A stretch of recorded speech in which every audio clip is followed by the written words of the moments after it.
चारित्र्य अधिकार आणि त्याच्यामधलं आपण गुणव्रतांचं स्वरूप बघतोय. गुणव्रतामध्ये कुठलं अनर्थदंड नावाचं व्रत आपण बघतोय. तर त्याच्यामधले अनर्थदंडाचे 5 भेद आपण पाहिले होते. 5 भेद कुठले? पापोपदेश, हिंसादान, अपध्यान, दुश्रुती आणि प्रमादचर्या. हे 5 आहेत. तर त्याच्यामधले पहिले 2 झालेत. आपण अपध्यानाचं बघत होतो. अपध्यान म्हणजे काय? तर जे वाईट ध्यान आहे, वाईट म्हणजे जे आपल्या संसाराला किंवा आपल्या दुःखाला कारणीभूत आहे किंवा ज्याच्यामुळे आपला कुठलाही फायदा होणार नाही, तर अशा ध्यानाला काय म्हटलंय? अपध्यान असं म्हटलेलं आहे. मग हे अपध्यानावर आपण बरंच चर्चा केलेली आहे. तर अपध्यान आपल्याला हे अपध्यान तर काय आहे? अनादी काळापासून चालू आहे, बरोबर आहे. मग आपण जर ठरवलं की मला अपध्यान करायचं नाही आहे किंवा अपध्यानामुळे माझं नुकसान होते, ते झालं नाही पाहिजे, तर ते आपलं बंद होणार नाही. तर त्याच्यासाठी उपाय काय करायला पाहिजे? अपध्यान होऊ नये ह्याच्यासाठी उपाय, अपध्यान करायचं नाही असं चिंतन करण्यापेक्षा तिथं असं दुसरं चिंतन करायला पाहिजे की ज्यामुळं अपध्यान आपोआप होणार नाही. ह्याच्यासाठी आपण काल उदाहरण कुठलं बघितलं? बाळाचं. त्याच्या हातातला चाकू आपल्याला काढून घ्यायचं, तर काय केलं पाहिजे? त्याला चांगली एखादी खेळणी द्यायला पाहिजे. तसं आपल्या मनालाही अपध्यान करण्याची किंवा अशी वाईट चिंतन करण्याची जी सवय लागलेली आहे, संसारासंबंधीचं जे जे काही विचार असतील, जे जे काही चिंतन आहे, तर ते कशामध्ये येणार आहे? अपध्यानमध्येच येणार आहे.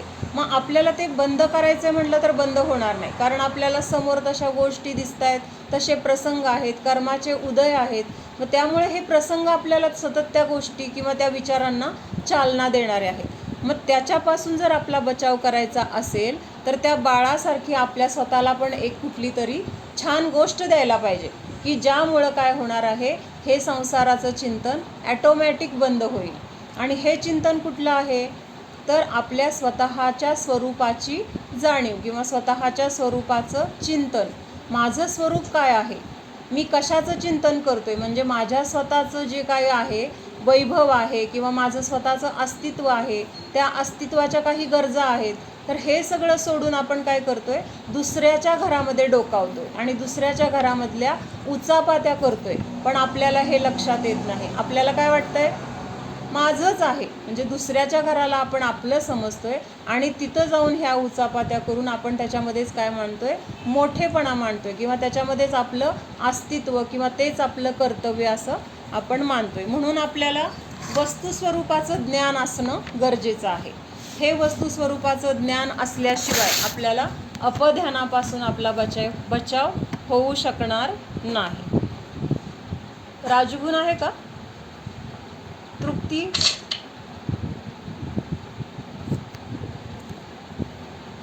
तृप्ती आली आहे का? हां, काल जरा ते अनेकांताचा एक विषय झाला होता ना, म्हणजे तो विषय घेऊया आणि मग परत मग पुढचं दुश्रुती बघूया. आता हे अपध्यानाबद्दलचं तर आता बऱ्यापैकी झालेलं आहे. मग काल आपला एक कशावरून अनेकांत शब्द आपल्या ह्याच्यात आला होता.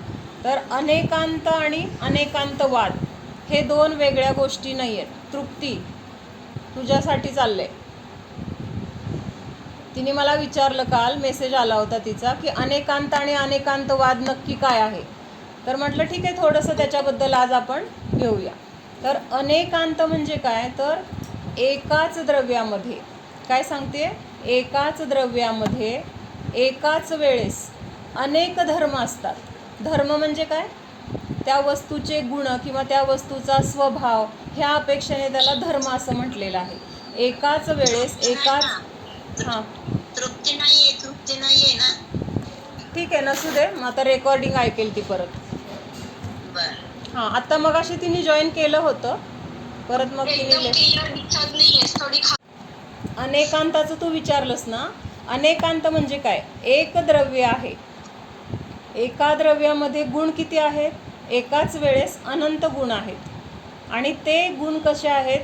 तर एकाच वेळेस एकाच द्रव्यामध्ये असताना परस्पर विरोधी पण काही गुण आहेत. परस्पर विरोधी म्हणजे कसं?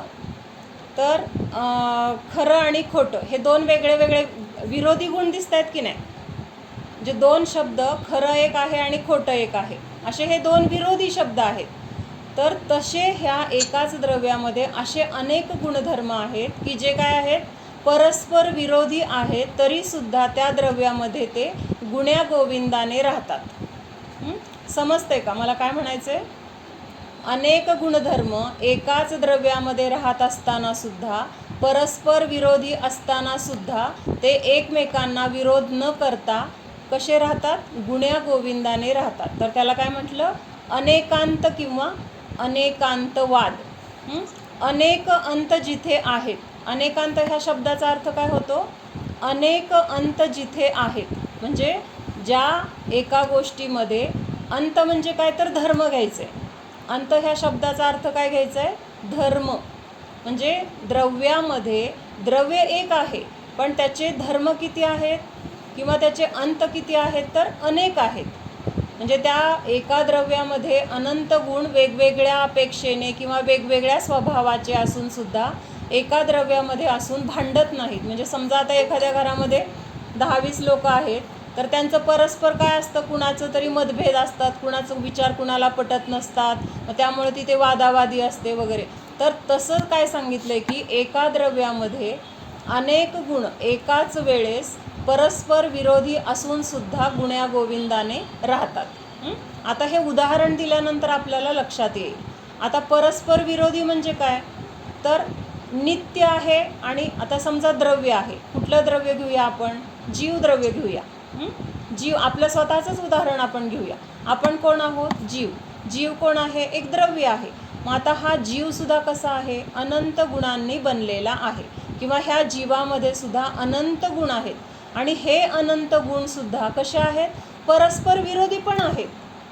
पण एका द्रव्यामध्ये असताना सुद्धा, परस्पर विरोधी असताना सुद्धा ते एकमेकाला विरोध करत नाहीत. तर तिथं ते कसे राहतात? गुण्यागोविंदाने राहतात. ह्यालाच काय म्हटलं? अनेकांत म्हटलं. म्हणजे अनेक अंतांनी जे बनलेलं आहे किंवा अनेक धर्मांनी जे बनलेलं आहे, अनेक धर्मांनी जे सहित आहे, तर त्याला काय म्हटलं? अनेकांत. आणि कधीकधी त्याला अनेकांतवाद असं पण शब्द आहे. तर वाद ह्याचा अर्थ काय? आपण भांडण वगैरे म्हणतो ना व्यवहारामध्ये, तसा घ्यायचा नाही आहे. इथं वाद ह्या शब्दाचा अर्थ काय येतो? कथन. वाद म्हणजे काय? कथन, म्हणजे सांगणे किंवा त्याचं अस्तित्व दाखवणं. तर ह्याला इथं वाद असं म्हटलेलं आहे. म्हणजे इथं आपण जर ते बाहेर व्यवहारामध्ये जसं भांडण वगैरे त्यांचा वाद झाला, वादावादी झाली, त्या अपेक्षेने इथं वाद शब्दाचा अर्थ येत नाही. तिथं स्वभाव म्हटलं तरी चालेल. म्हणजे अनेक धर्मांनी जो बनलेला जो द्रव्य आहे त्याचा स्वभाव किंवा तसं सांगण्याचं जे काही आहे, तर त्याला अनेकांतवाद किंवा अनेकांत धर्मांचं कथन करणे, सांगणे, तर हे झालं अनेकांत. आणि ह्याच्यासोबत अजून एक दुसरा शब्द येतो, स्यादवाद. स्यादवाद ऐकलंय सगळ्यांनी? स्यादवाद.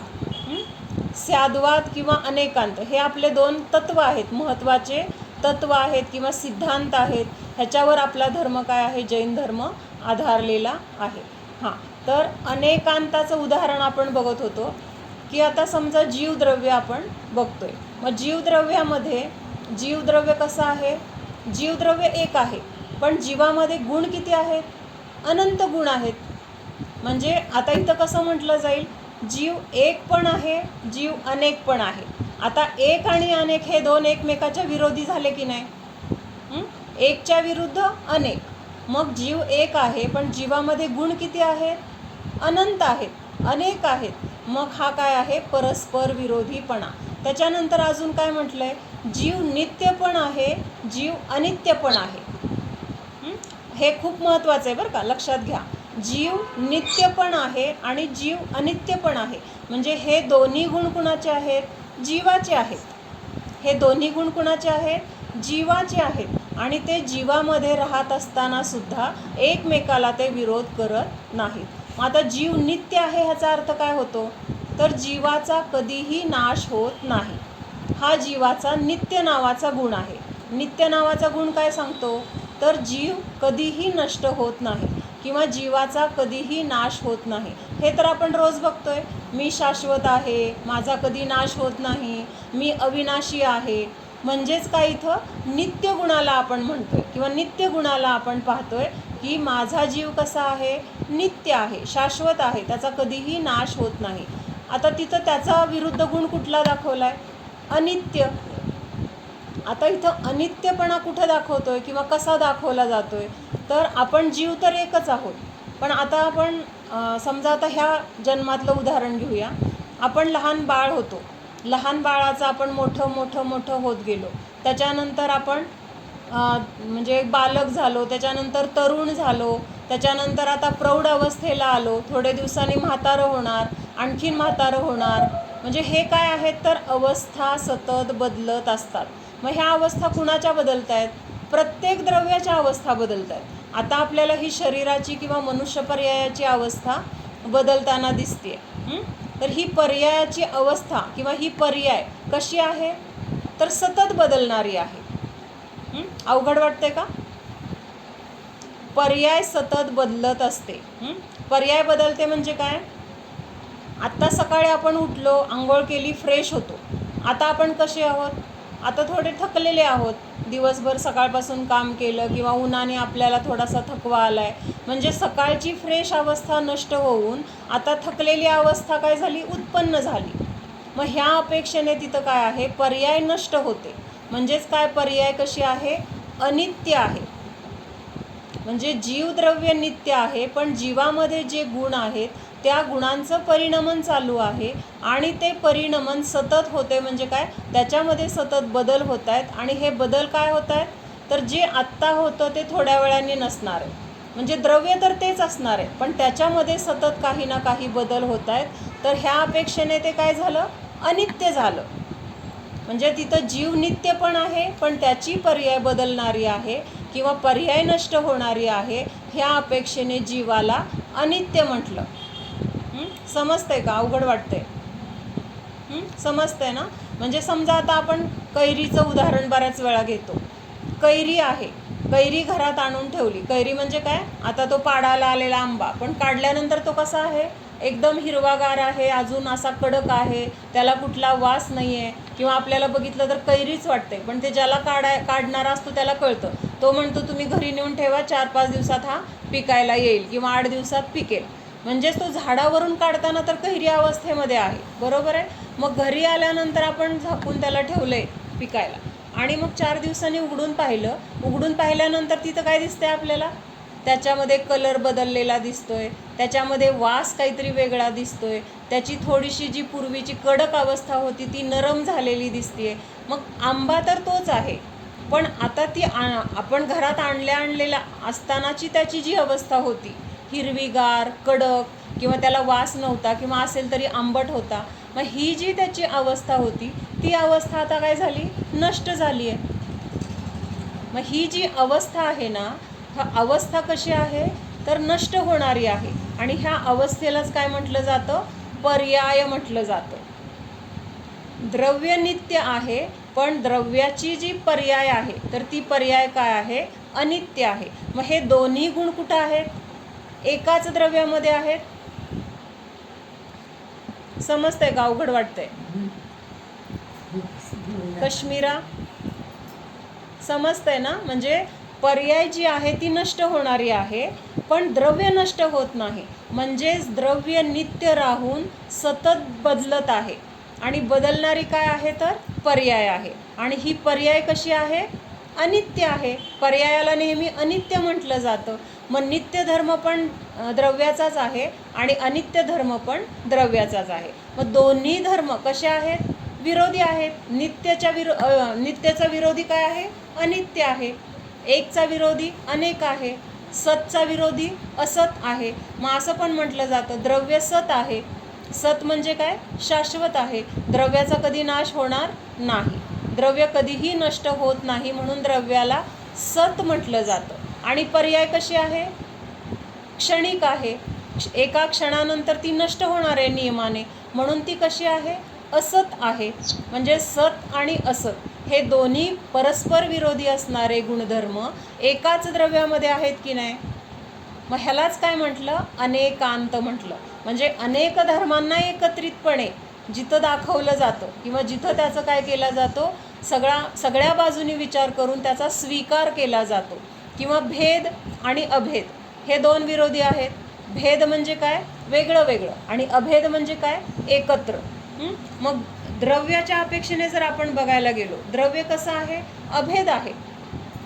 द्रव्य कसं आहे? अभेद आहे. द्रव्यातले प्रत्येक गुण आपल्याला वेगळे वेगळे दिसतात का? आपल्या कपाटामध्ये जसे कप्पे आहेत, एका कप्प्यामध्ये ब्लाऊज आहेत, एका कप्प्यामध्ये साड्या आहेत, एका कप्प्यामध्ये दागिने आहेत, अजून काय काय वस्तू ठेवल्या असतील, असे प्रत्येक कप्पे जसे कपाटात असतात तसे आपल्या द्रव्यामध्ये एक हा गुणाचा कप्पा आहे, हा ज्ञान गुणाचा कप्पा आहे, हा दर्शन गुणाचा कप्पा आहे, हा सुख गुणाचा कप्पा आहे. असं तिथं दिसतंय का वेगळं वेगळं? तिथं सगळं कसं आहे? अभेद आहे. म्हणजे एकाच ठिकाणी सगळे गुण कसे आहेत तर सगळीकडे व्यापलेले आहेत, तिथं कुठेही वेगळे दिसत नाही आहेत. पण जेव्हा आपण द्रव्याला समजून घ्यायला जातो, आता जीवद्रव्य काय आहे, पुद्गल द्रव्य काय आहे हे आपल्याला माहीत नाही आहे, तेव्हा आपण विचारतो ना कशाला पुद्गल म्हणतात. मग पुद्गलाची व्याख्या काय आहे? तर जिथं स्पर्श रस गंध वर्ण जिथं असतात किंवा ज्याच्यामध्ये स्पर्श रस गंध वर्ण आहे त्याला पुद्गल द्रव्य म्हटलं जातं, अशी व्याख्या केली जाते. बरोबर आहे. मग तिथला स्पर्शगुण वेगळा दिसतोय का? रसगुण वेगळा दिसतोय का? ते सगळे अखंड एकाच द्रव्यामध्ये आहेत. म्हणजे अभेदता कुठं आहे? सगळे मिळून आहेत म्हणून अभेदता आहे. पण आपल्याला समजून घेण्याच्या अपेक्षेने जेव्हा आपण बघतो तर तिथं काय आहे? भेद करून समजून घ्यायला लागतं आपल्याला. हा स्पर्शगुण कुठला जो दिसतोय आपल्याला, हे स्पर्श केल्यानंतर तो मऊ लागतोय, कठोर लागतोय, हलका लागतोय किंवा भारी लागतोय, उष्ण आहे, थंड आहे, हे जे काही स्पर्शाचे आपल्याला गुणधर्म जाणवतात तर तो स्पर्श गुण आहे. किंवा आपल्याला डोळ्यांनी जो दिसतोय रंग, काळा, पांढरा, निळा, ही काय आहे तर वर्णगुणाची पर्याय आहे. म्हणजे हे सगळे आपण जाणून घेताना वेगवेगळे जाणतोय की नाही? अखंड आपल्याला एकदम समजतंय का? नाही समजत. तर समजून घेताना आपल्याला तिथं भेद करून जाणावं लागतंय. मग जीवद्रव्य कुठं आहे? तर जो जाणतो तो जीव असं म्हटलं जातं. म्हणजे जीवाच्या ज्ञान गुणाला आपण वेगळं करून बघितलं. जीवाचं लक्षण आपण ज्ञान गुण केलं. म्हणजे ज्ञान हा जीवाचा एक गुण आहे. म्हणजे तिथं एकच गुण नाही आहे, तिथं अनेक गुण आहेत. पण जीवाला समजून घेण्यासाठी आपण तिथं मुख्यतेने ज्ञान गुणाचं काय केलं? लक्षण बघितलं. मग तिथं अजून दुसरे गुण पण बघितले आपण. जीवामध्ये अनंत शक्ती आहे, जीवामध्ये अनंत सुख आहे, जीवामध्ये अस्तित्व गुण आहे, वस्तुत्व गुण आहे. म्हणजे हे सगळे अनंत गुण कुठं आहेत तर जीवामध्ये आहेत. पण हे जाणताना आपण प्रत्येक एक एक वेगवेगळ्या गुणाची चर्चा करतोय, त्या गुणाचं वेगळं वेगळं कार्य काय आहे ते बघतोय. आणि हे समजतोय म्हणजेच काय करतोय आपण? तिथं भेद करून जाणतोय. म्हणजे तिथं भेद पण करतोय आणि भेद करत करत आपण तिथं अभेद द्रव्याला जाणतोय. म्हणजेच हे दोन गुणधर्म वेगळे वेगळे झाले. म्हणजे अनेकांत काय हे समजून घेण्यासाठी आपण ही उदाहरणं बघतोय. त्याच्यानंतर अजून काय आहे? हत्तीचं उदाहरण एक आपण ह्याच्यासाठी काल बोलता बोलता राहिलं होतं. हत्तीचं उदाहरण म्हणजे खूप असे 5-6 आंधळे असतात आणि त्या आंधळ्यांना काय करायचं असतं? हत्ती माहीत नसतो, हत्ती कसा असतो काय असतो माहीत नसतं. मग योगायोगाने त्यांच्या गावामध्ये हत्ती येतो आणि मग ते सगळे ग्रुप म्हणजे आंधळे काय करतात? चला चला आपण हत्तीला बघूया कसा आहे हत्ती वगैरे म्हणून त्या हत्तीला बघायला म्हणजे ते आता बघणार कसं? स्पर्श करूनच बघणार, त्यांना दिसत तर काय नाही आहे. मग त्यांना कुणीतरी त्या हत्तीजवळ नेऊन उभं केलं आणि मग एक जण कुठं आहे? शेपटीजवळ आहे, एक जण पायाजवळ आहे, एक जण त्याच्या डोक्याजवळ सोंडेजवळ आहे, एक जण कानाजवळ आहे, एक जण पाठीजवळ आहे. असे प्रत्येकजण एकेका अवयवाजवळ त्याच्या उभे आहेत. कुणाच्या? त्या हत्तीच्या प्रत्येक अवयवाजवळ एक एक जण उभा आहे. आणि मग एक जण काय करतोय? पायाला हात लावतोय आणि पाय असा वरपासून चाच पडतोय आणि काय म्हणतोय? हा हत्ती होय, हा तर खांबासारखा आहे. मग दुसरा काय म्हणतोय? सोंडेजवळ असलेला तो म्हणतो हे हत्ती काय हे खांबासारखा नाही आहे, हा तर कशासारखा आहे? सोंडेला कशासारखं म्हटलंय? सोंडेला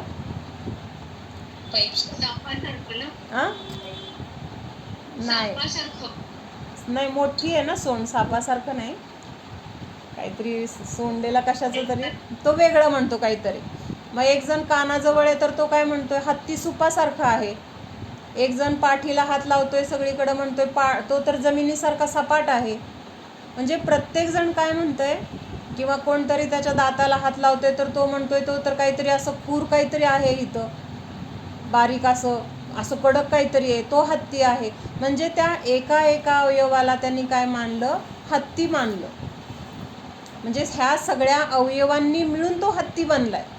हत्ती वेगळा आहे का? नुसतं पाय म्हणजे हत्ती आहे का? नुसतं सोंड म्हणजे हत्ती आहे का? शेपटी म्हणजे हत्ती आहे का? त्याची पाठ म्हणजे हत्ती आहे का? नाही. तर हे तर त्याचे काय आहेत? अवयव आहेत. ह्या सगळ्या अवयवांनी मिळून तो हत्ती बनलेला आहे. पण ते आंधळे काय करतायत की त्या एकेकाला काय करतायत? हत्ती मानून तिथं त्यांच्यात भांडणं लागली. मग काय भांडणं लागली? नाही नाही, हत्ती सापा ह्याच्या काय सुपासारखा आहे, हत्ती खांबासारखा आहे. हत्ती कशासारखा आहे? एक मिनिट.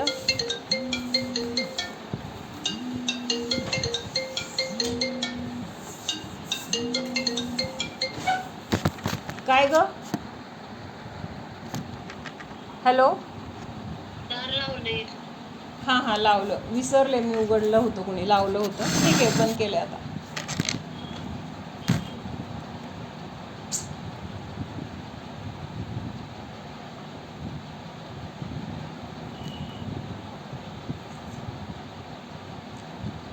हां बोल.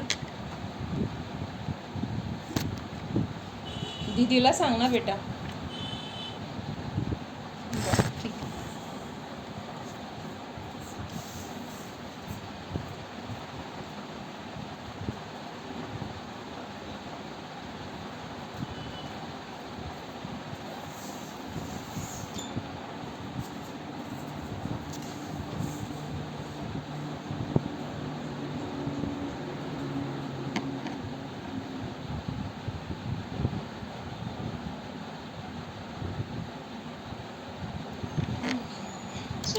You're muted because a lot of people are on this call. मला वाटलं माझ्याकडून काय प्रॉब्लेम झाला काय. नाही, मी बंद केला होता. हां हां, तर तिथं काय झालं? प्रत्येक जणांनी काय समजतंय की त्यांनी जो अवयव पाहिलाय तर तो अवयव म्हणजेच हत्ती. आणि असं म्हणल्यामुळं काय झालं? प्रत्येक जण काय म्हणतोय? स्वतः ज्या अवयवाला जाणलंय तो हत्ती, असं म्हणून त्यांच्यात भांडण झालं. म्हणजे तिथं काय करतायत? प्रत्येक जण एकांत करतायत. एकांत. आवाज येत नाहीये. हां हां, तर काय केलं त्या प्रत्येकाने की त्यांनी जो अवयवाला हात लावलेला आहे तर त्या अवयवालाच त्यांनी हत्ती मानल्यामुळं तिथं तो अवयव म्हणजेच हत्ती असं प्रत्येकजण त्याच्यावर अडून बसलाय. आणि अडून बसल्यामुळं काय झालंय? तिथं त्यांच्यात वाद झालाय. का वाद व्हायला लागलाय? कोणी स्वतःचं सोडायलाच तयार नाही. नाही, हत्ती म्हणजे सुपासारखा, नाही हत्ती म्हणजे जमिनीसारखा, नाही हत्ती म्हणजे खांबासारखा. आणि मग त्यांच्यात वाद व्हायला लागला. कशामुळं वाद व्हायला लागला? तर त्यांनी एकांत केला. त्या हत्तीच्या एका अवयवालाच त्यांनी पूर्ण हत्ती मानल्यामुळं तिथं काय झालं? एका अवयवालाच त्यांनी पूर्ण हत्ती मानला, हा त्याचा एकांत झाला. एकाच धर्माला त्यांनी काय केलं? ग्रहण केलं. एकच धर्म म्हणजे काय? एकाच अवयवाला ग्रहण केलं किंवा एकाच अवयवाला त्यांनी संपूर्ण हत्तीचं स्वरूप मानलं. मग ह्यांचं भांडण लागलेलं पाहून तिथं शेजारून कोणीतरी लोक चालली होती. मग ती लोक आली आणि म्हणली तुम्ही का भांडताय? मग त्यांनी सांगितलं की हत्ती तर पायासारखा आहे आणि हा म्हणतोय सुपासारखा आहे. मग दुसरा म्हणतो सुपासारखाच असताना मी खांबासारखा कसं मानू? असं ते प्रत्येकजण आपापले म्हणणं सांगायला लागले. मग सांगायला लागल्यानंतर ती जी डोळस लोक होती, डोळस म्हणजे ज्ञानी घ्यायचं बरं का इथं. डोळस म्हणजे ज्यांना दिसतं ते असं नाही घ्यायचं, तर जे ज्ञानी आहेत. मग ते काय सांगतात की अरे हे सगळे जे तुम्ही सांगताय ना, तुमच्या सगळ्यांचं बरोबर आहे, चूक कोणाचंच नाही. हत्ती सुपासारखा आहे, हत्ती सोंडेचा आता ते कुठला आकार असा तो पण आहे, हत्ती जमिनीसारखा पण आहे, खांबासारखा पण आहे, त्याच्यानंतर त्याची शेपटी म्हणजे काठीसारखा पण आहे. हे सगळे तुम्ही प्रत्येकजण जे सांगताय ना ते सगळ्यांचं बरोबर आहे. पण तुम्ही फक्त एक एक अंश सांगताय. हे सगळे अंश जेव्हा एकत्रितपणे असतील किंवा हे सगळे अंश मिळून जी काही वस्तू आहे त्याला हत्ती म्हटलं जातं. म्हणजे हे सगळे अंश एक एक नाही तर अखंड एका ठिकाणी आहेत किंवा ह्या सगळ्या अवयवापासून हा हत्ती बनलेला आहे आणि मग त्याला संपूर्ण हत्तीचं स्वरूप म्हणता येईल. तुम्ही जर एक एक अवयवाला हत्ती म्हणत बसला तर कुठल्याच रूपाने हत्ती म्हणता येणार नाही त्याला. भांडणाचं कारण काय समजलं का आता? आपल्याला जे वाटतं ना ते वाटणं म्हणजे तेच बरोबर आहे किंवा तेवढंच आहे असं जर मानून आपण त्याच्यावर फिक्स राहिलो तर बाकीच्या गोष्टींचा आपण निषेध केला आहे की नाही. ज्यांनी हत्तीला सुपासारखं मानलं त्यांनी बाकीच्या अवयवांचा निषेध केला. मग नुसत्या कानाचा हत्ती असेल का, नुसतं कान म्हणजे हत्ती असेल का, असं मानल्यामुळं तिथं काय झालं, त्यांच्यामध्ये वाद झाले, त्यांच्यामध्ये भांडणं झाली. हे तर आपण एक प्रतिकात्मक बघतोय किंवा एक उदाहरण म्हणून बघतोय, पण व्यवहारामध्ये सुद्धा असाच एकांत होतो किंवा ह्या एकांतामुळेच काय होतात, गैरसमज होतात आणि भांडणं होतात. म्हणून जेव्हा एखादी घटना घडते किंवा एखादी गोष्ट आहे तर त्यावेळेस आपण अशा सगळ्या आजूबाजूच्या गोष्टींचा जर विचार केला अनेकांत स्वरूपाने तर तिथं काय होणार आहे, एकांत न झाल्यामुळं किंवा अनेकांत स्वरूप विचार केल्यामुळं तिथं वादविवाद होणार नाहीत. तर तिथं काय होणार आहे, मग नंतर ते सगळे आंधळे काय झाले, प्रत्येकाने मग फिरून सगळे अवयव बघितले, अरे हे सगळं मिळून हत्ती आहे, आपण उगीचच भांडत बसलो, मग त्यांनाच पश्चाताप झाला परत. तसं हे अनेकांत स्वरूप आपलं काय सांगते की एकच द्रव्य आहे, एका द्रव्यामध्ये अनेक गुण आहेत, ते अनेक गुण विरोधी स्वरूपाचे असताना सुद्धा एका द्रव्यात राहत असताना सुद्धा एकमेकाला विरोध करत नाहीत. म्हणजे हे उदाहरण झालं. म्हणजे एकच एवढाच अनेकांत म्हणजे एवढंच नाही बरं का, अनेकांताचं हे स्वरूप आहे, हा बेस आहे. मग ह्याच्यावर जे काही आधारित सिद्धांत आहेत, जे काही तत्व आहेत, तर ते अनेकांत स्वरूपाने आपण जेव्हा विचार करणार तर तिथं आपल्याला त्या धर्माचं स्वरूप, त्या वस्तूचं स्वरूप व्यवस्थित समजणार. म्हणजे प्रत्येक ठिकाणी, प्रत्येक जीवनामध्ये आपल्या ज्या काही घटना घडतात त्या ठिकाणी आपण ह्या अनेकांताचा जर विचार केला किंवा अनेकांत तिथं लावला तर तिथं काय होणार आहे, तिथं अनेकांत लावला तर काय होणार आहे, आपलं भांडण होणार नाही, आपले गैरसमज होणार नाहीत किंवा आपले मतभेद होणार नाहीत. म्हणजे आता लहानपणी आपण गणितं सोडवायचो शाळेमध्ये. गणितं सोडवताना तिथे आपल्याला शिकवलं जायचं की नाही, काहीतरी हे द्यायचे, काय म्हणतात त्याला, सूत्र दिली जायची. सूत्र पहिल्यांदा शिकवलं जायचं. म्हणजे उदाहरणार्थ आता सगळ्यांना कॉमन माहीत असेल, ए अधिक बी त्याचा म्हणजे स्क्वेअर केला, ए प्लस बी स्क्वेअर, त्याचं काय येणार विशाखा, कश्मीरा कुणाला येते उत्तर ह्याचं, ए स्क्वेअर प्लस 2ab प्लस बी स्क्वेअर आहे की नाही. म्हणजे हे आठवते का कुणाला मॅथ्समधलं, अशी सूत्र दिली जायची आणि त्या सूत्रामध्ये मग आपण संख्या घालून आपण ते सूत्र सोडवून त्याची उत्तरं काढायचो. पण अनेक उदाहरणं दिली तरी आपल्याला तिथं काय असायचं, अनेक उदाहरणं जरी आपण तिथं सोडवायची असली, सूत्र कुठलं असायचं, एकच सूत्र असायचं आणि त्या सूत्रामध्ये त्या संख्या घालायच्या आणि मग त्याच्यानुसार ती गणितं सोडवायची. म्हणजे आत्ताच्या मुलांचे खूप वेगळे आहेत, त्यामुळे मला आत्ताचं काय माहीत नाही आहे. बरोबर आहे का विशाखा? सूत्र किती असतात का, प्रत्येक गणिताला वेगळं सूत्र असतं.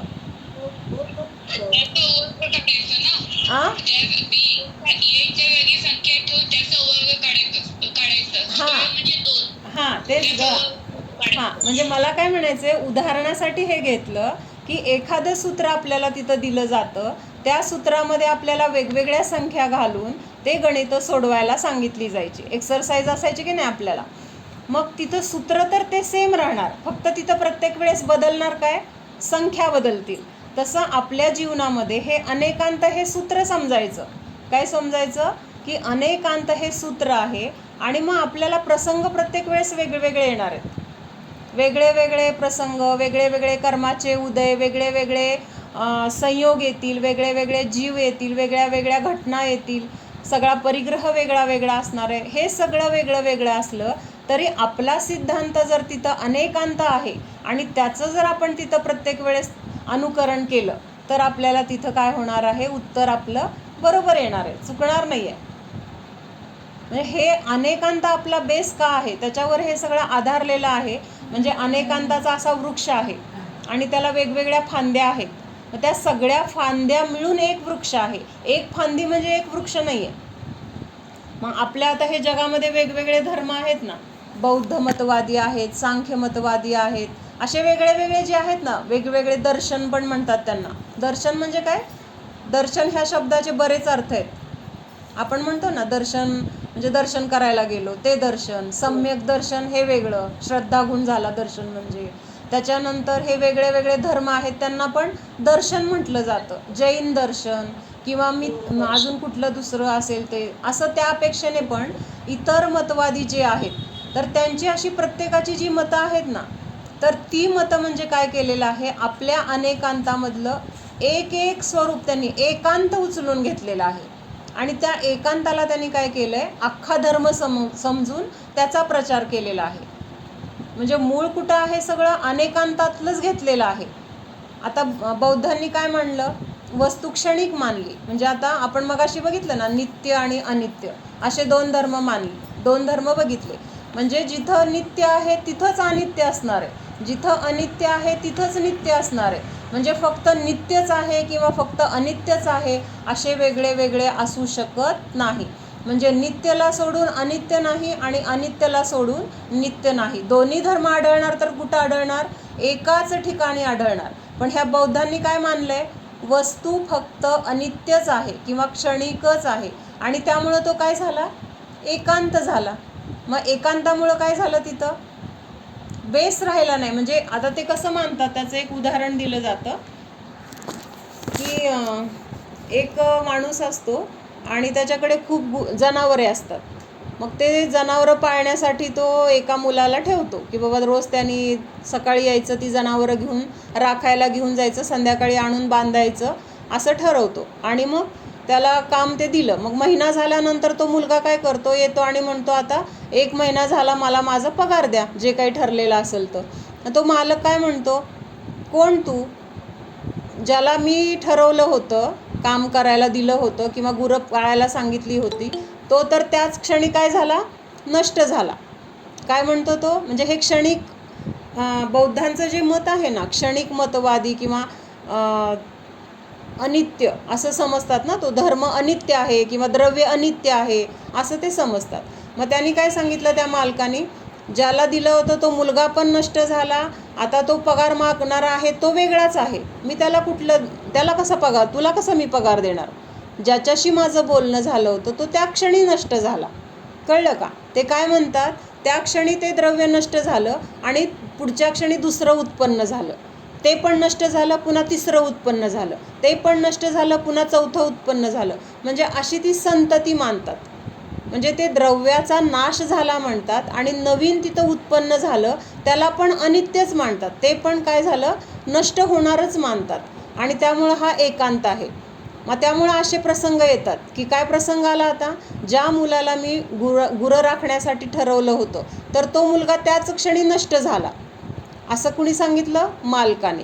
म्हणजे त्यांनी काय फायदा घेतला, त्या बौद्ध मतवादीचं जे मत आहे तर त्याचा फायदा घेऊन त्यांनी स्वतःचे पैसे वाचवण्यासाठी असं सांगितलं. मग तो गुराखी पण हुशार असतो, बरं म्हणतो ठीक आहे. दुसऱ्या दिवशी येतो, सकाळी रोजच्याप्रमाणे गुरं घेऊन जातो आणि संध्याकाळी येतच नाही, त्या मालकाच्या घरी गुरं घेऊन येतच नाही. मग तो मालक वाट बघतो, रात्र झाली, आलाच नाही, कुठं गेला, काय झाला. मग तो स्वतःच त्याला बघायला जातो. मग जिथं तो गुराखी राहत असतो त्याच्या घरी जातो तर तिथं सगळी त्याची गुरं बांधलेली आहेत आणि तिथं तो मुलगा पण आहे. मग त्याला म्हणतो, तू गुरं माझ्या घरी का नाही आणून बांधली. मग तो म्हणतो, कोणाची गुरं, तुमची गुरं तुम्ही जेव्हा मला दिली होती त्या क्षणी ती नष्ट झाली, आता ही तर माझी गुरं आहेत, नवीन उत्पन्न झालेली गुरं आहेत. म्हणजे तिथं काय झालं, जसाच तसा त्यांनी टोला मारला. म्हणजे व्यवहार असा चालणार नाही. जर हा एकांत जरा केला तर तिथं काय होणार आहे, व्यवहार चालणार नाही. म्हणजे तिथं नित्य पण मानावं लागेल आणि अनित्य पण मानावं लागेल. मग कुठल्या अपेक्षेने, तर त्याला मग तिथं म्हटलं कथनचित. राजूभून उशिरा आली तू आज, तुला कालचा प्रश्न पडला होता ना अनेकांत, ठीक आहे, नंतर ऐक आता बाकीचं. तर हां, मला काय सांगत होते मी आत्ता, तर एकाच वेळेस नित्य गुण पण आहे. हां, ते सद्वाद, सद्वादचं सांगायचं आहे मला. एकाच वेळेस नित्य पण आहे आणि एकाच वेळेस अनित्य पण आहे. पण जेव्हा आपण नित्य धर्माकडून बघतोय, आपण काय म्हटलं मगाशी की द्रव्य नित्य आहे, असं जेव्हा आपण म्हणतो त्यावेळेस पर्यायाकडं आपण काय केलं, दुर्लक्ष केलं. पर्यायाला मानलं नाही असं नाही आहे, म्हणजे पर्याय नाही असं नाही केला अर्थ त्याचा. आपण तिथं पर्यायाला त्यावेळेस काय केलं, गौण केलं. काय केलं समजते का? गौण केलं म्हणजे वर्गामध्ये 10 मुलं आहेत. सगळी मुलं काय आहेत, एकाच वर्गात शिकणारी आहेत. मग त्या 10 पैकी एका मुलाला प्रश्न विचारला. एका मुलाला प्रश्न विचारला म्हणजे काय, तिथं बाकीच्या 9 मुलांना काय, तिथं बाकीची 9 मुलं नाही आहेत असं समजलं का? त्या ज्या मुलाला प्रश्न विचारला त्याला मुख्य केलं आणि बाकीची 9 मुलं तिथं कशी आहेत, गौण रूपाने मानली गेली. म्हणजे त्यांचं अस्तित्व आहे. असं नाही की एका मुलाला विचारलं म्हणजे बाकीच्या 9 मुलांचं अस्तित्व नाही. तर तसं इथं जेव्हा आपण द्रव्य नित्य आहे असं बघतो त्यावेळेस तिथं द्रव्याचं म्हणजे पर्यायाचं अनित्यत्व किंवा पर्याय अनित्य आहे हा पण धर्म तिथं आहे, पण तिथं त्याला काय केलं, गौण केलं. म्हणून मग ही बोलण्याची शैली कशी आहे, एकाच वेळेस तिथं परस्पर विरोधी गुण राहतात किंवा धर्म राहतात. मग तिथं काय म्हटलं जातं, स्यादवाद. स्यादवाद म्हणजे काय, अपेक्षेने कथन करणं. अपेक्षेने म्हणजे ज्या वेळेस जी मुख्यता असेल त्या अपेक्षेने तिथं बोललं जातं. मग तिथं काय म्हटलं, मग अपेक्षेने म्हणजे कसं, काही अंशाने, कथनचित. कथनचित म्हणजे द्रव्य कथनचित नित्य पण आहे, द्रव्य कथनचित अनित्य पण आहे. अवघड वाटतंय का सगळ्यांना? थोडं अवघड वाटतंय ना विशाखा? नाही समजतंय ना? हां, म्हणजे ज्या वेळेस आपण द्रव्याचं शाश्वतता बघतोय त्यावेळेस तिथं काय आहे, नित्य धर्माला मुख्य केलं आहे. पण तिथं अनित्य धर्म आहे तो गौण रूपाने आहे, त्याचं अस्तित्व नष्ट झालेलं नाही. द्रव्याला अभेद बघतोय. अभेद बघतोय म्हणजे जेव्हा आपण स्वतःच्या आत्म्याला जाणतोय तर त्यावेळेस आत्म्यामध्ये मुनिराज लीन झालेले आहेत. आणि लीन झालेत म्हणजे ते कसे आहेत, अभेद आत्म्याला जाणत आहेत. मग त्यावेळेस तिथं बाकीचे जे काही गुण आहेत, प्रत्येक गुणाचं अस्तित्व, प्रत्येक गुणाचं कार्य, ह्या अपेक्षेने जर बघायला गेलं तर प्रत्येक गुणाचं वेगळं वेगळं कार्य आहे, प्रत्येक गुणाचा वेगळा वेगळा स्वभाव आहे. मग ही जी काही भेदरूपाने आहे तर ती तिथं भेद कसा आहे ते पण तिथं आहे, पण तिथं आत्ता ते काय करतायत, अभेदतेला त्यांनी मुख्य केले. आणि जेव्हा ते आपल्याला शिकवत असतील तेव्हा तिथं ते भेदरूपाने आपल्याला शिकवतील. तर हेच काय आहे, जिथं अभेदता केली त्यावेळेस अभेदता मुख्य आहे आणि भेद तिथं काय झाला, गौण झाला. किंवा जेव्हा आपण भेदरूपाने शिकतोय तर त्यावेळेस तिथं भेद हा गुण काय झाला, मुख्य झाला. आणि अभेदता तिथं काय झाली, गौण झाली. म्हणजे तिथं अभेदता पण आहे, भेदरूप पण आहे. पण हे दोन्ही गुण कसे आहेत, परस्पर विरोधी असून सुद्धा एकाच ठिकाणी गुण्यागोविंदाने राहतात. म्हणून मग तिथं आपल्या जैन धर्माची किंवा ह्याची शैली कशी आहे, कथनचित असं कथनचित तसं असं बोललं जातं. म्हणजे मी कथनचित आई पण आहे, कथनचित बहीण पण आहे, कथनचित बायको पण आहे, कथनचित मुलगी पण आहे. म्हणजे काही अंशाने, म्हणजे हे सगळे पर्याय जे काय आहेत ते सगळ्या आहेत अवस्था, सगळ्या अवस्था आहेत. पण ज्यावेळेस ज्या अपेक्षेने आपण तिथं काम करणार किंवा ज्या अपेक्षेने तिथं आपण असणार आहे तर त्यावेळेस त्या भूमिकेची तिथं मुख्यता असणार आहे. पण ह्या सगळ्या अवस्था एकाच द्रव्यामध्ये आहेत हे स्वीकारणं, हे मानणं, ह्याच्यावर श्रद्धा ठेवणं, तर ह्यालाच काय म्हटलं, हा अनेकांताचा सिद्धांत आहे. आणि ह्याच्यावर जर आपला विश्वास असेल किंवा आपल्याला जर हे समजलं तर ह्याचा आपल्या जीवनामध्ये काय होणार आहे, अंगीकार होणार आहे. तिथं आपल्याला मग काही मतभेद किंवा मग त्याच्या अपेक्षेने ते बरोबर आहे, माझ्या अपेक्षेने माझं म्हणणं बरोबर आहे, जसं ते आंधळे प्रत्येकाने आपापल्या अपेक्षेने ते सांगितलेलं आहे. सगळ्यांचं समजून घेऊन सगळ्यांचं बरोबर आहे, पण मला आत्ता हे माझ्या अपेक्षेने हे आहे. माझ्या हातामध्ये आत्ता काय आहे, हत्तीचा पाय आहे. म्हणजे बाकीचे अवयव पण आहेत बरोबर आहे, पण हत्ती काही अंशाने पायासारखा पण आहे, कथनचित खांबासारखा आहे, कथनचित सुपासारखा आहे, कथनचित जमिनीसारखा आहे. असा तिथं प्रत्येक ठिकाणी कथनचित शब्द लागणार. कथनचित म्हणजे काय, काही अपेक्षेने. म्हणून तिथं खोटं कुठली गोष्ट होत नाही. जैन धर्मामध्ये जे सांगितलं जातं ना, मग त्याला तुझं खोटं आणि माझं खरं असं तिथं म्हणायचा प्रश्न येत नाही. कारण प्रत्येकाच्या अपेक्षेने तिथं काय आहे, प्रत्येकाचं खरंच आहे. तर हे काय आहे, अनेकांताचं स्वरूप आहे. तृप्ती समजतंय का? तृप्ती. ते एक उदाहरण, तिघी बहिणी आहेत हां आणि तिघी बहिणी आहेत, मधलीला काय म्हणता येईल? मोठीच्या अपेक्षेने छोटी आणि हो, छोटीच्या अपेक्षेने मोठी.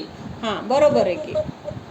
पण आहे, यालाच अनेकांतवाद असतो. हां बरोबर आहे. म्हणजे हिचं पण बरोबर आहे आणि तिचं पण बरोबर आहे, कारण तिची दृष्टी त्यावेळेस तिच्या अपेक्षेने ती बोलती ते बरोबरच आहे. मग ह्याच्यासाठी आपण ते महावीरांचं पण एक उदाहरण बघितलं होतं, आठवतंय का? महावीर लहान होते, म्हणजे खेळत होते काहीतरी, खेळण्यासाठी त्यांच्याकडे त्यांचे मित्र येतात. त्यांचा महाल आहे 7 मजली. 7 मजली महालावर कुठल्या तरी मधल्या फ्लोअरवर ते महावीर भगवान होते. मग खालच्या एकदम तळाच्या तिथं वडील आहेत, एकदम वरती 7व्या मजल्यावर आई असेल. मग वडिलांना विचारलं मुलांनी, महावीर कुठे आहेत? मग वडिलांनी सांगितलं वरती आहेत. मग ती पोरं काय केली, वरती आहेत मुलावर पळत पळत 7व्या मजल्यावर गेली. मग तिथं आईला विचारलं महावीर कुठे आहेत, आम्हाला खेळायचे. मग आई म्हणली वरती नाही आहेत, खाली आहेत. मग वडिलांच्या अपेक्षेने ते वरती आहेत हे पण बरोबर आहे, आईच्या अपेक्षेने ते खाली आहेत हे पण बरोबर आहे. म्हणून इथं आपली अपेक्षा कुठली आहे हे आपल्या लक्षात यायला पाहिजे. म्हणजे बोलताना कुणाचा रोष नव्हे, कुणाचा रोख काय आहे हे जर आपल्याला लक्षात आलं, रोख म्हणजे काय, अपेक्षा काय आहे हे जर लक्षात आलं, तर तिथं आपल्याला मग तिथं वादविवाद होणार नाही किंवा आपल्याला तिथं दुःख होणार नाही. असं हे अनेकांताचं स्वरूप आहे. आपण काय करतो, एक बाजू पाहतो आणि ती एक बाजू पाहिल्यामुळं मग काय होतं, आपल्याला वाईट वाटतं, कधी गैरसमज होतात, दुःख होतं किंवा मग आपले हे होतात, काय म्हणतात, विरोधाभास होतो. आता अजून एक ह्याच्यासाठी उदाहरण लावलं तर आपण असं लावू शकतो की समजा एक व्यक्ती आहे आणि तिचं मरण झालं, आयुष्य संपलं आणि तिचं मरण झालं. मग आपण आत्ता एकच पर्याय बघतो. कुठली पर्याय बघतो, की ती व्यक्ती गेली, मला सोडून गेली, ती व्यक्ती गेली, म्हणजे तिचं अस्तित्व संपलं, एवढा एकच विचार करतो, म्हणून आपण दुःखी होतो. बरोबर आहे? मग इथं जर आपण अनेकांत लावला तर काय काय अनेकांत लागेल, इथं काय काय लागेल, प्रत्येक जण सांगा एक एक पॉइंट. जीवनी. हां पण आपण तिथं कसं समजून घेणार, आता आपण नित्य आहेत वगैरे हे पॉईंट बरोबर आहेत, पण तिथं आपण काय, ती व्यक्ती गेली म्हणून आपल्याला खूप दुःख झाले. मग तिथं आपण स्वतःला जरी समजवायचे किंवा समोरच्याला जरी समजवायचे तर तिथं काय विचार करणार,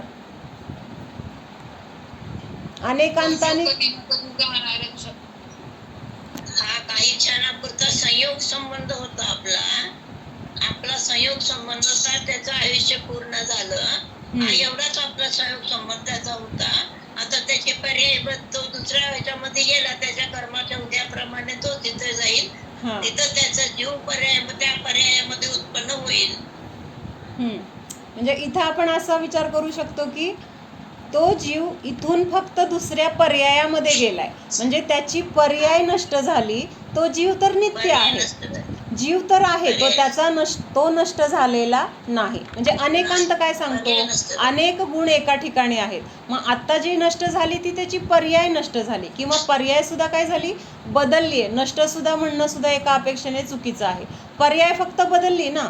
मग ह्या गतीतून तो जीव कुठं गेला, दुसऱ्या गतीत, म्हणजे तिथं त्याचं अस्तित्व आहे. बरोबर आहे. दुसरी गोष्ट, त्याचं म्हणजे आपला संपर्क संपलाच ना. हां मग आपला संयोग तेवढाच होता, आपल्या एकत्र राहण्याचा आपला तेवढाच काळ होता. जसं आपण ट्रेनमध्ये बसलोय, मग एकाला पुण्याला उतरायचं, एकाला मुंबईला उतरायचं, आपण बसलोय सोलापूरमध्ये, मग सोलापूरपर्यंत पासून पुणे येईपर्यंत आपण खूप गप्पा मारल्या, मिळून खाल्लं पिल्लं, काय तरी एकमेकांची देवाणघेवाण, पत्ते फोन सगळं झालं.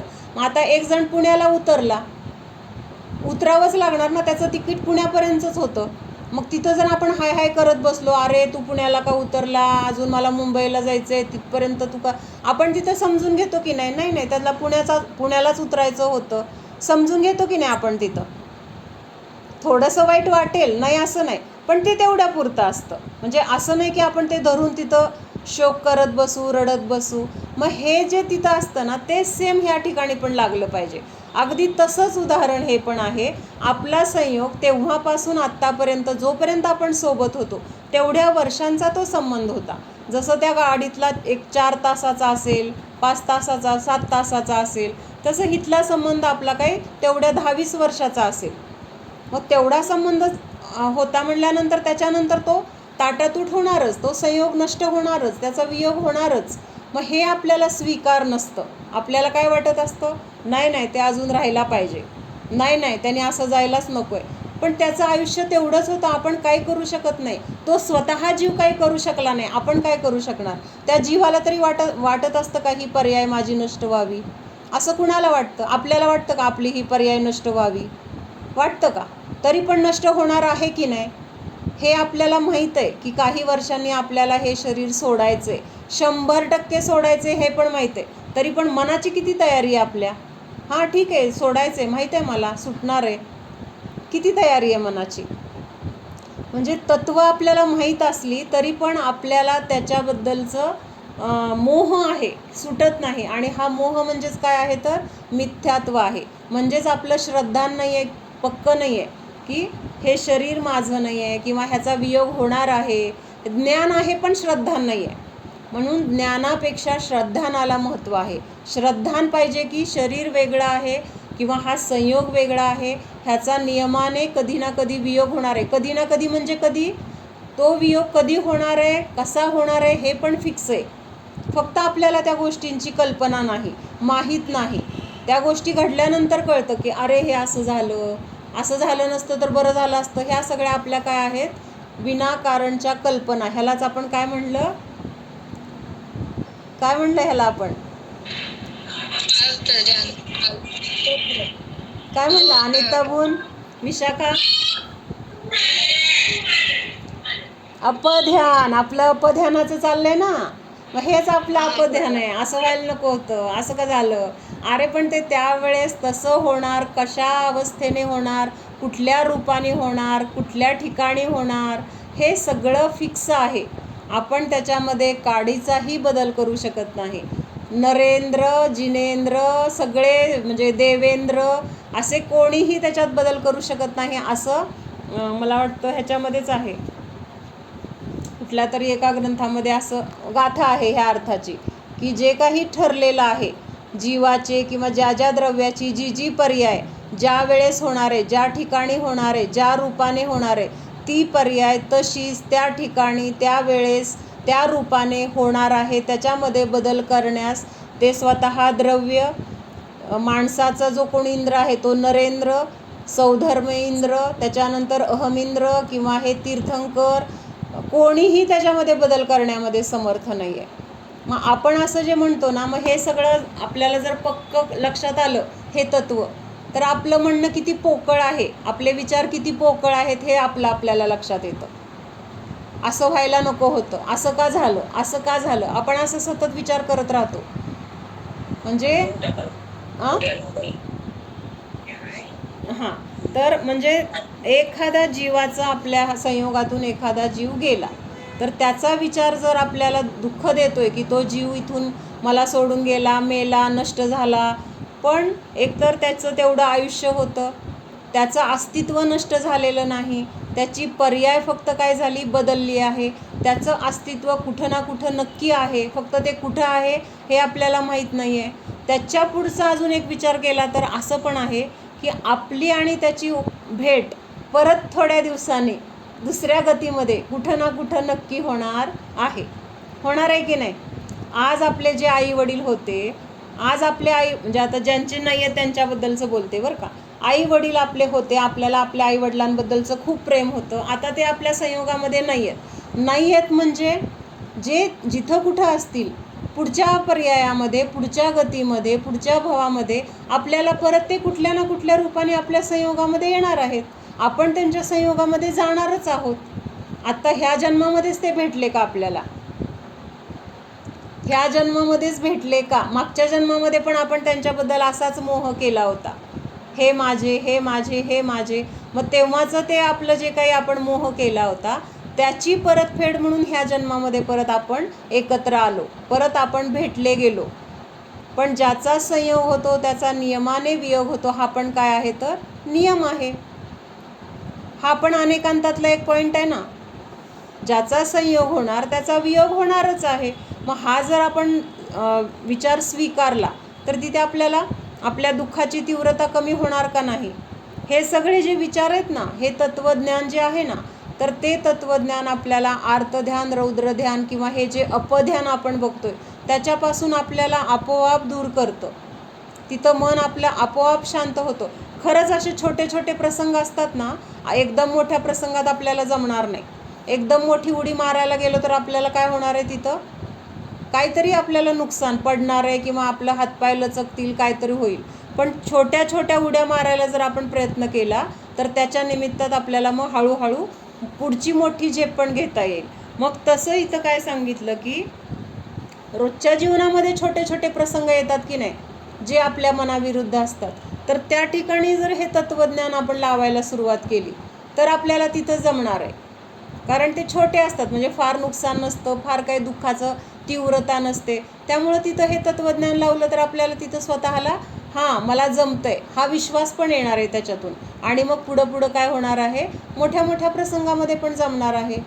म्हणून सुरुवात कुठं करायची तर आत्ता रोजच्या जीवनामध्ये छोट्या छोट्या प्रसंगामधून हे सगळं आपल्याला तत्त्वज्ञान वापरता आलं पाहिजे, तर आपल्याला पुढचं पण सहज जमणार आहे. आज आपली कुठलीच गाथा झाली नाही. बघायची का एक गाथा?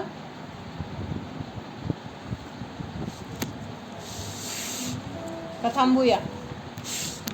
थोडं चालू कर ना, एकदा वाचून एकदा सांग. दुष्श्रुतीचं बघूया. दुष्श्रुतीचं आता अपध्यान. दुसृती घे. हां ठीक आहे.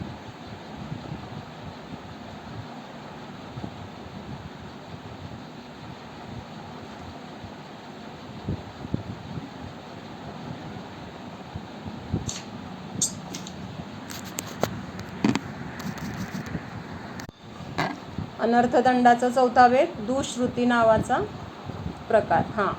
आरंभ संग साहस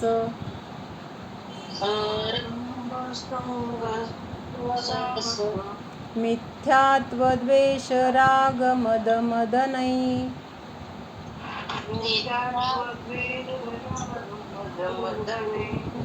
चेतः कलुषयताम्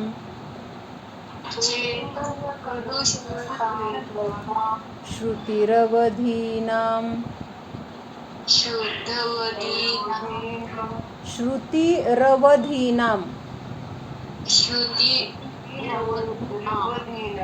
दुष्श्रुतिर्भवति.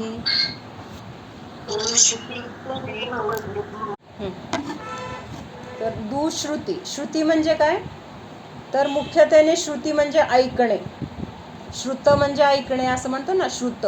तर तसं श्रुती म्हणजे इथं काय घ्यायचं आहे तर ऐकणे. वाईट प्रकारचं जे काही असेल, कोणी वाईट बोलत असेल, कुणाचं काहीतरी निंदा चालू असेल, अशा अर्थाने दुश्रुती असं म्हणू शकतो. तर आता इथं श्लोकामध्ये काय सांगितलं ते वाचते मी. आरंभ संग म्हणजे काय परिग्रह, त्याच्यानंतर साहस मिथ्यात्व, राग द्वेष, मद म्हणजे काय गर्व, आणि मदन म्हणजे काय तर कामभोग, आणि लोभ कुठं घेतला, राग द्वेषाच्या तिथंच आला का, लोभ नाही होईल. बर इथं पण नाही आहे, पण ह्याच्यामध्ये इथं अर्थामध्ये त्यांनी लोभ दिलाय. ठीक है. लोभ आदि से मन को मलिन करने वाले ऐसे शास्त्रों पुस्तकों का सुनना या पढ़ना अथवा पढ़ाना, यह सब दुश्रुती नाम का अनर्थ दंड है. दुश्रुतीचं काय सांगितलं तर म्हणजे आता हे जे सांगितले ना, आरंभ परिग्रह साहस मिथ्यात्व, ह्यांच्या कथा असतात की नाही. आरंभ म्हणजे काय तर जे काही उद्योग केले जातात, उद्योग म्हणजे व्यवसाय असतील किंवा काय जी काही कामं असतील पैसे मिळवण्याचे वगैरे जे प्रकार असतील, जे मार्गाने आपण काय काय कमवतो वगैरे, तर ते सगळं आरंभामध्ये येणार. मग हे आरंभाच्या कथा कसं, तर असं केलं आम्ही एवढं कमवलं, अशा पद्धतीने आम्ही केलं, असं फसवलं, असे आम्ही काय काय मार्ग काढून आम्ही आमचे पैसे वाचवले किंवा आमचा धंदा वाढवला, असं स्वतःचं जे काही मोठेपण असेल किंवा ते करत असताना केलेले जे काही पापं असतील, वाईट मार्ग असतील, ते मोठ्या ह्याच्याने सांगणं. कशाने? स्वतःचा फार मोठा पुरुषार्थ आहे असं समजून, असं मानून सांगणं. म्हणजे केलेले असतात काही वाईट गोष्टी, पण सांगताना कसं सांगायचं, आम्ही इतके कर्तृत्ववान आहोत की असल्या वाईट गोष्टींना सुद्धा आम्ही काय समजतो, त्याच्यामध्ये मोठेपणा मानतो. आणि असं जे कोणी सांगत असेल तर ते ऐकणं. मग त्याच्यामध्ये काय सांगितलं आहे, आरंभ, परिग्रह गोळा करण्याच्या ज्या काही कथा असतील, कुठल्या वाईट मार्गाने परिग्रह गोळा केला, अन्यायाने केला किंवा अनितीने केला, त्याच्यानंतर काही साहस करून, म्हणजे वेगवेगळे काहीतरी शूरकथा वगैरे आहेत की नाही, तर ते त्या मार्गाने असेल, किंवा मिथ्यात्व म्हणजे चुकीच्या विपरीत मान्यतेच्या द्वारे जे जे काही केलं असेल, किंवा रागद्वेषाच्या अधीन होऊन, किंवा मद म्हणजे जे काही गर्व, आपले जे संयोग आहेत त्याच्याबद्दलचा गर्व, त्याच्याबद्दलचं बोलणं, तर हे सगळं ऐकणं. कोणी असं सांगत असेल, कथन करत असेल, तर ते सगळं मन लावून ऐकणं.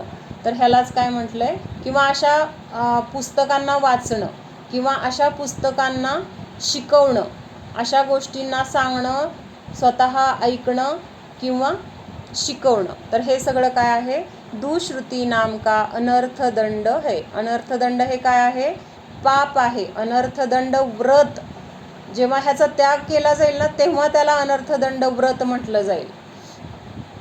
हां, तर पुढं काय सांगितलं अजून, खेती आदी करणं आरंभ है. मग आपण तिथं काय, आम्ही असं औषध फवारलं, आणि ते औषध फवारल्यामुळं काय झालं, मग आमचं पीक तिथं एकदम छान आलं, त्याच्यामध्ये मोठेपणाने सांगितलं. पण ते काम करत असताना तिथं किती हिंसा झाली, किती जीवांना तिथं दुखावलं गेलं, हा तिथं विचार राहत नाही. आणि त्या गोष्टी आपण कसं ऐकतो, मन लावून ऐकतो. मग ह्यालाच काय म्हटलं, दुश्रुती असं म्हटलं. त्याच्यानंतर संग परिग्रह है, इन दोनों का प्रतिपादन वार्ता नीति में किया जाता है. म्हणजे ह्यांच्या गोष्टी केल्या जातात. व्यवहारामध्ये सगळीकडे बोलणं काय चाललेलं असतं, हेच चाललेलं असतं. कुठं आपण जेव्हा भेटतो, व्यवसायाचा असेल, घरातल्या गोष्टींचा असेल, काय केलं, काय करायचं, कसं केलं, त्याच्यामध्ये काय अडचणी आल्या, त्याच्यावर कशी मात केली, कसं फसवलं, कसं बोललो, काय बोलायला पाहिजे होतं, काय लपवलं, म्हणजे ह्या सगळ्या गोष्टींची चर्चा आपल्याला सगळीकडे बघायला मिळते. मग त्यालाच म्हटलं आहे वार्ता नीति में किया जाता है. त्याच्यानंतर खेती, पशुपालन, व्यापार, यह सब वार्ता है ऐसा कहा गया है. अर्थशास्त्र को वार्ता कहते हैं. अर्थशास्त्र म्हणजे पैसे कमवण्यासाठी ज्या ज्या गोष्टी केल्या जातात त्या, किंवा ज्याच्यातून आपल्याला शिकायला मिळतं असं काहीतरी. साहस का अर्थ है अत्यंत आश्चर्यजनक कार्य. आश्चर्यजनक म्हणजे काहीतरी विशेष केलं, विशेष तिथं काय केला, पुरुषार्थ केला, किंवा काहीतरी वेगळ्या पद्धतीने, किंवा आपण काहीतरी तिथं स्वतःच्या जीवाला धोक्यात टाकून असं काहीतरी केलं, तर त्याला काय म्हटलं, आश्चर्यजनक कार्य. जिसका वर्णन वीर पुरुषों की कथाओं में किया जाता है. अद्वैतवाद तथा क्षणिकवाद मिथ्यात्व है. आता आलं का इथं, हे अन्य मतवादींचे आहेत बरं का, हे अद्वैतवाद आणि क्षणिकवाद. क्षणिकवादचं आपण मगाशी बघितलं, बौद्ध कसे आहेत, क्षणिकवादी आहेत. म्हणजे त्यांचं मत काय आहे, तर एकांत करतात, त्यामुळे त्याला काय म्हटलं, मिथ्यात्व म्हटलं. म्हणजे कुठल्याही गोष्टीचा जर आपण एकांत केला तर त्याला तिथं मिथ्यात्व असं म्हटलं जातं. इनका वर्णन प्रमाण विरुद्ध अर्थ के प्रतिपादक शास्त्रों के द्वारा किया जाता है.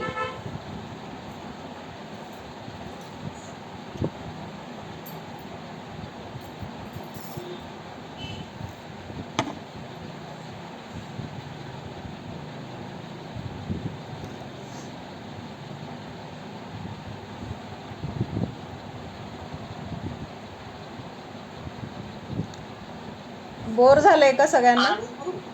हळू म्हणतो, बंद करून एकदा चालू करून बघ, निळ्यावर बोट ठेव, 2 मिनिट थांबून परत ते खाली जॉईंटला बोट लाव, म्हणजे येतंय का बघ नीट तुझं. हम्म.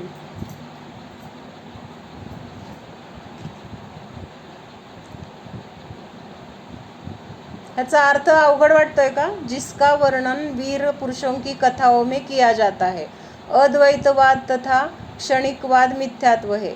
इनका वर्णन प्रमाण विरुद्ध अर्थ के प्रतिपादक शास्त्रों के द्वारा किया जाता है. द्वेषीकरण, द्वेष को उत्पन्न करने वाले शास्त्रों के द्वारा कहा जाता है.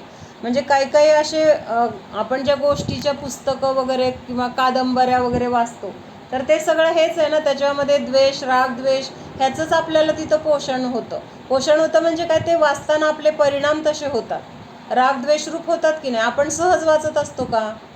तर तिथं जे काही प्रसंग असेल त्यानुसार आपले परिणाम होतात. चांगला प्रसंग आनंदाचा असेल तर आपल्याला आनंद होतो, कोण कोणाला त्रास देते असं चाललेलं असेल तर तिथं वाईट वाटतं, कोण फसवत असेल तर त्याच्याबद्दल आपल्याला चीड येते. म्हणजे हे सगळे आपण तिथं आपले परिणाम स्वतःहून काय करतोय, तर त्या रूप करून घेतोय. म्हणून त्याला काय म्हटलं, दुष्श्रुती किंवा ते रागद्वेष उत्पन्न करणाऱ्या ह्या कथा आहेत असं म्हटलेलं आहे. वशीकरण आदि शास्त्रों के द्वारा राग उत्पन्न किया जाता है. मग ह्याची पण शास्त्र आहेत ना. ते वशीकरण म्हणजे ते काय, भानामती वगैरे म्हणतात ना, काय केलं त्याच्यावर जादूटोना केला, काहीतरी केलं असलं, काहीतरी काळी जादू केली वगैरे. म्हणजे हे सुद्धा शास्त्र, ह्यांचं वाचन करणं हे सुद्धा काय आहे, तर आपल्या मनामध्ये रागद्वेषाला उत्पन्न करणाऱ्याच ह्या कथा आहेत. त्याच्यानंतर मद अहंकार आहे.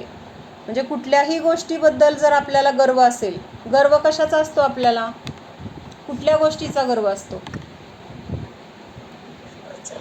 पैशाचा, रूपाचा, म्हणजे घराचा, हां, आपले जे प्राप्त संयोग आहेत आपल्या सभोवताली, म्हणजे शरीरापासून आपल्या सगळ्या संयोग जे काही असतील, घरदार, नातेवाईक, पैसा अडका किंवा आपला अधिकार, एखादी आपल्याला असलेली कला, आपल्याला येत असलेलं ज्ञान, ह्या सगळ्याबद्दल आपल्याला काय असतो, अहंकार असतो. पण आपल्याला हा विचार येत नाही की ज्या गोष्टीचा आपल्याला अहंकार आहे किंवा वाटतोय, तर त्या गोष्टी खरं आपल्या आहेत का? दुसरी म्हणजे त्या खरंच आपल्यासोबत येणार आहेत का? तिसरं म्हणजे खरंच आपण त्या स्वतः कमवलेत का? म्हणजे किती विचार जर केला तर आपला अहंकार असा असा असा असा कमी होऊन जाईल. म्हणजे आपल्याला असं किती विचार असतात, कशा कशाचे विचार असतात. मला एवढं सगळं छान येतं, मी एवढं सगळं छान मॅनेज केलं, माझं शरीर इतकं सुंदर आहे, माझ्याकडे एवढे छान छान दागिने आहेत. म्हणजे हे सगळं आपण काय, प्राप्त संयोगाबद्दल आपण अहंकार करतो. आणि आपल्याला असं वाटत असेल कदाचित की माझ्यामध्ये मान कशाही नाही आहे, किंवा मला असं वाटत नाही कशाबद्दल. पण आपण संसारात आहोत, आपण अजून कुठलंही व्रत, नियम, संयम हे घेतलेलं नाही. म्हणजे नियमाने आपल्याकडे कुठले कशाय आहेत, क्रोध, मान, माया, लोभ हे कशाय तर आहेतच. अप्रत्याख्या हे अनंतानुबंधीपासून सगळे आहेत. म्हणजे जिथं मुनी आहेत त्यांना सुद्धा संजवलन वगैरे कशाय सुटत नाहीत मुनी अवस्थेमध्ये. मग आपण तर कुठे आहोत, अगदी प्राथमिक म्हणजे काय, खालच्या पायरीवर, अजून पायरीवर सुद्धा नाही, आपण अजून जमिनीवरच आहोत. मग एवढं सगळं असताना, दार नीट लावले का? हां, तर एवढं सगळं आपलं काय म्हणत होतो आपण, हां, तर हा परिग्रह म्हणजे हे सगळे कशाय आपल्यात आहेत, पण आपल्याला ते आहेत ह्याची पण जाणीव नाही आहे, किंवा त्याचा पण आपल्याला स्वीकार नाही आहे. तर ही सगळ्यात मोठी आपली चूक आहे. म्हणजे अगदी छोट्या छोट्यापासून मोठ्या मोठ्या गोष्टींपर्यंत भले आपल्याकडनं त्या व्यक्त होत नसतील, पण आपल्या मनामध्ये तो अहंकार, तो मान कशाय, त्या मान कशायाची तीव्रता ही प्रत्येकामध्ये आहे. म्हणजे हे कशाय 10व्या गुणस्थानापर्यंत आपल्यासोबत असतात. मग अजून तर आपण कुठे आहोत, गृहस्थावस्थेमध्ये आहोत. त्यामुळे आपण स्वतःला नाही आहे, माझ्याकडे मान कशा आहे, मला काय त्याचं महत्त्व नाही आहे, मला काय कशाचा गर्व नाही आहे, असं आपल्याकडनं बोललं जातं. पण आपल्याला ह्या सगळ्या गोष्टी किंवा सगळे कशाय आहेत हे पहिल्यांदा स्वीकार करायचं आहे. का स्वीकार करायचं आहे, तर जोपर्यंत आपण हा स्वीकार करत नाही तोपर्यंत आपण ह्याला नष्ट करण्यासाठी प्रयत्न करणार नाही. जर माझ्याकडं नाहीच आहे म्हणलं तर मी त्याला घालवायचा प्रश्नच येणार नाही ना. जर माझ्या घरामध्ये घाण नाहीच आहे असं मी मानते तर मग मी त्याला स्वच्छ करण्याचा प्रश्नच येणार नाही. जेव्हा मला कळेल की अरे माझ्याकडे घाण आहे तेव्हा मी त्याला स्वच्छ करणार. म्हणून पहिल्यांदा हे स्वीकारायचे की हे सगळे कषाय माझ्यामध्ये आहेत. मग त्यांनी आता तिथं मान कषायचं स्पेशल घेतलंय ना, मान कषाय किंवा अहंकार. मग हा अहंकार आपल्याला ज्या गोष्टींमुळं आहे तर त्या गोष्टी आपल्या संयोगामध्ये आहेत का, आपण आपल्या स्वतःच्या आहेत, आपल्या स्वतःच्या स्वरूपामध्ये आहेत का, आपल्या स्वभावामध्ये आहेत का, आपल्या जीवाच्या स्वरूपाचं ते भाग आहे का, नाही आहे. तर हा संयोग आहे, काही काळापुरता आपल्याला मिळालेला आहे आणि गॅरंटीने तो काही काळात नष्ट होणार आहे. मग हा पहिला पॉईंट झाला. म्हणजे हा संयोग आहे, हे सगळे माझे नाही आहेत. ज्या गोष्टीचा मला गर्व आहे, अहंकार आहे, त्या गोष्टी माझ्या नाही आहेत, त्या माझ्यासोबत राहणार नाही आहेत. दुसरी गोष्ट असं पण असतं की मी स्वतः कष्टाने त्या कमवल्यात, हा पण अहंकार असतो. मी कष्ट केले, माझ्या कष्टामुळे हे झाले, मी जर केलं नसतं तर हे काही झालंच नसतं. मग हे पण काय आहे तर एक प्रकारचा अहंकार आहे. मग आपण कष्ट केलं म्हणून आलंय का, हे व्यवहाराने म्हटलं जाईल. व्यवहाराने कष्ट करताना दिसतंय, काम केलेलं, जॉब केलेलं, व्यवसाय केलेलं दिसतंय. पण हा सगळा व्यवहार आत्ता केला आणि लगेच आपल्याला ते पैसे मिळाले, ही जोडी बरोबर आहे का? आत्ता आपण कष्ट केलं पण आत्ता आपल्याला पैसे मिळाले, त्याचं कारण पूर्वीच्या कर्माचा उदय आहे, पूर्वीच्या पुण्याचा उदय आहे. आत्ता आपण कष्ट केलं हे फक्त निमित्त आहे. म्हणजे मग आत्ता मी कमवलंय का, ते नाहीच कमवलं. म्हणजे अहंकार करायचं कारण आहे का? कारणच नाही आहे. जे माझ्या स्वरूपात नाही, जे माझ्या सोबत येणार नाही, ज्याला मी कमवलेलं नाही, जे माझं स्वरूप नाही, तर त्याच्याबद्दल मी अहंकार का करू? बरं, दुसरं त्याच्या पुढं जाऊन ह्याचा अहंकार केला, गर्व केला, त्याच्यामध्ये मी माझा स्वतःचा मोठेपणा मानला, त्याचा मला फायदा काय होणार आहे? काय फायदा होणार आहे? जेव्हा ते नष्ट होईल, कदाचित आत्ता आपण आपलं अजून आयुष्य आहे तेव्हा पण त्या गोष्टी आपल्या संयोगातून जातील. असं बघतो आपण, खूप श्रीमंत करोडपती आहेत आणि असं काहीतरी घडतं की त्यांच्याकडे खाण्यापिण्याची पंचायत येते. मग त्यावेळेस त्यांना किती अपमानास्पद वाटतं. म्हणजे कुठं माझं ते वैभव, कुठं माझा तो मान होता आणि आज मला कोण कुत्रं विचारत नाही आहे. ह्यामुळं ते त्यांना आतमधून जो त्रास होतोय ना तो त्यांना माहीत असतो, आपल्याला ते लक्षात येत नाही. म्हणजेच हा मान केलेल्याचा फायदा आहे का नुकसान आहे? कशाबद्दल मान करतो आपण? आणि जेव्हा हे संयोग नष्ट होतात तर त्यामुळं नियमाने आपल्याला दुःख आत्ता पण मिळतं आणि त्याचं जे काही कर्म बांधलं गेलं त्याच्या उद्यामध्ये पण आपल्याला नियमाने दुःखच मिळणार आहे. म्हणून आपल्याला जे जे काही संयोग प्राप्त झालेत, ह्या शरीरापासून शरीराच्या अवस्थेसाठी लागणारे किंवा सगळे संयोग आहेत किंवा अजून नवीन नवीन मिळत जातील, ते सगळे संयोग कसे आहेत तर कर्माच्या उदयात प्राप्त झालेले आहेत. नियमाने त्याचा नाश होणार आहे आणि त्याच्यामुळं नियमाने आपल्याला पापाचीच भरती होणार आहे. त्यामुळे ह्या परिग्रहाचा मोह करणे किंवा त्याच्याबद्दल अहंकार करणं, ह्या सगळ्या गोष्टी काय आहेत? चुकीच्या आहेत. किंवा त्याच्याबद्दल जे काही विचार आहेत तर ते कशामध्ये घातले? तिथं दुःश्रुतीमध्ये घातलेत. त्याच्यासाठी आपण हे बघितलं. हां, पुढं काय सांगितलं? मदन का अर्थ काम है, यदि यह रति गुण विलास पताका आदि शास्त्रों से उत्कट होता है. म्हणजे अशा प्रकारची पण शास्त्र आहेत की ज्या गोष्टी वाचल्यानंतर आपल्या इच्छा अशा प्रवृत्त होतात किंवा आपले परिणाम बिघडतात. किंवा असे व्हिडिओ आता खूप असलं काय काय घाण बघायला मिळतं आपल्याला, ग्रुपवर असतं किंवा तसले ते कुठल्या साईट असतात. मुलांना आता असले खूप वाईट सवयी लागल्यात ह्या मोबाईलमुळं वगैरे. मग ह्याच्यामुळं काय होतंय? त्यांचे परिणाम किती बिघडत आहेत, त्याच्यामुळं ते किती वाईट मार्गाला लागत आहेत. तर ते सुद्धा कशाचं आहे तर दुःश्रुती असं म्हटलेलं आहे. त्याच्यानंतर इस प्रकार आरंभादि के द्वारा चित्त को कलुषित करने वाले शास्त्रों का श्रवण करना. म्हणजे ज्या ज्या गोष्टींमुळं आपलं चित्त कलुषित होईल. चित्त कलुषित होईल म्हणजे आपल्या मनामध्ये अशांती, आपल्या मनामध्ये रागद्वेषाची उत्पत्ती, कषायांची उत्पत्ती, इंद्रिय भोगांची अभिलाषा, हे सुद्धा काय आहे, चित्ताला कलुषित करणारेच आहेत. मनामध्ये इच्छा उत्पन्न झाल्या, जेव्हा इच्छा उत्पन्न होते आणि ती इच्छा जोपर्यंत पूर्ण होत नाही तोपर्यंत आपलं मन कसं असतं, अशांत असतं. ती इच्छा पूर्ण होण्यासाठी प्रयत्न करण्यासाठी आपण किती धडपड करतो, किती त्याच्यासाठी आकुलता करतो, किती प्रकाराने कुणाकुणाला आपण त्याला त्रास द्यायला सुद्धा जातो, कारण तिथं स्वतःची इच्छा महत्त्वाची असते. मग ह्या सगळ्या गोष्टी काय आहेत तर आपल्या चित्ताला कलुषित करणाऱ्या आहेत. आणि अशा कलुषित करणाऱ्या ह्या गोष्टींमुळं काय होतं तर दुष्श्रुती नामक अनर्थदंड है, इसका